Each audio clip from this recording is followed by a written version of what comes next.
you've seen the Indian economy very closely as it has followed its cycles over the past 3 decades.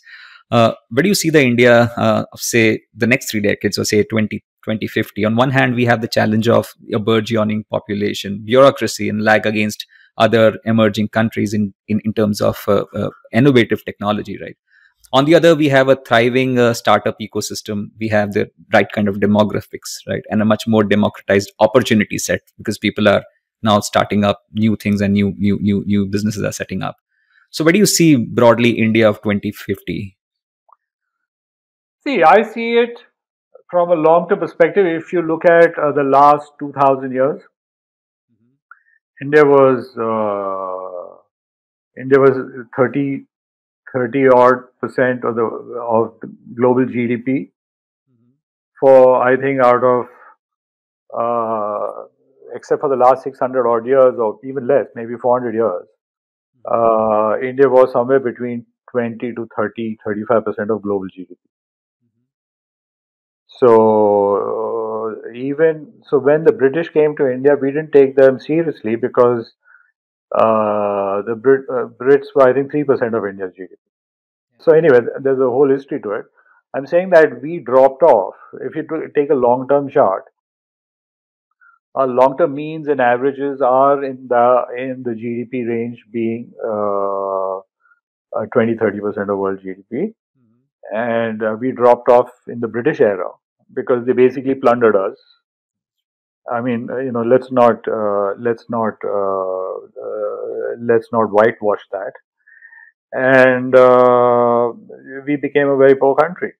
Now, so I think, so the real question you're asking is whether we'll catch up with the long-term averages, or this is a new low that will find new lows, and so on and so forth. I basically believe that we'll catch up with the long-term averages. Okay. And I think the strength of India is the Indian genius.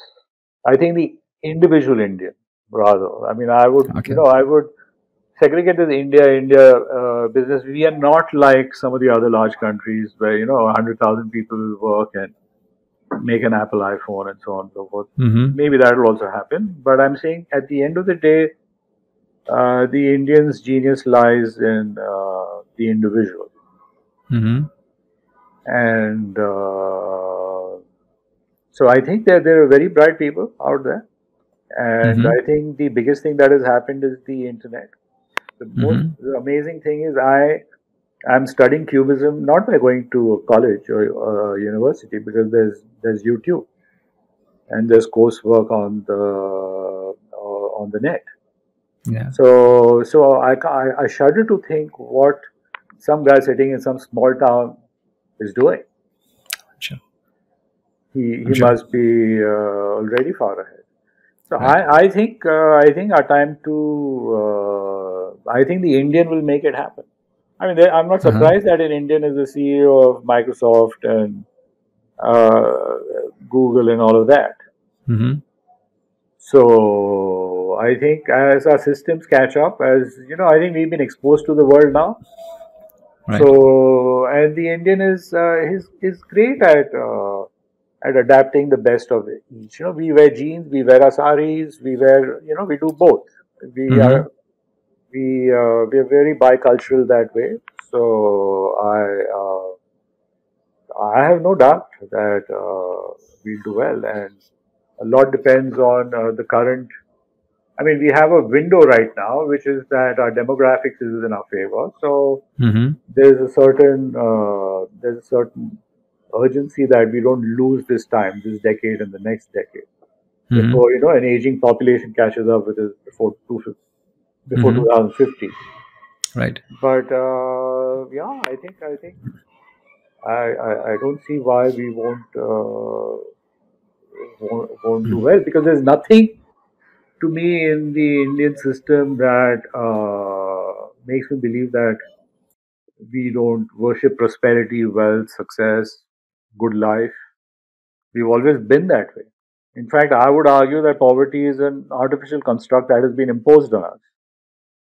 And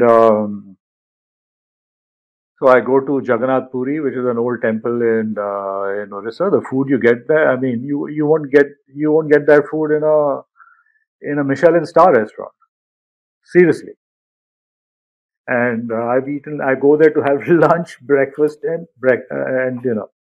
It's so good. And so there's nothing to me suggest. I mean, I make another forecast that just like our kids today can't believe that we didn't have phones and we didn't have motorcycles and so on and so forth, and we had to wait in queues for a phone in the 80s and 70s. I mean, I think our grandchildren will probably find it hard to believe that we were poor. So I don't think there's nothing to suggest to me that that we have any inner poverty as such, which is a good starting point. Good starting point, I'm sure. We're not we celebrate wealth and we celebrate all of that. So I think why won't I have no doubt.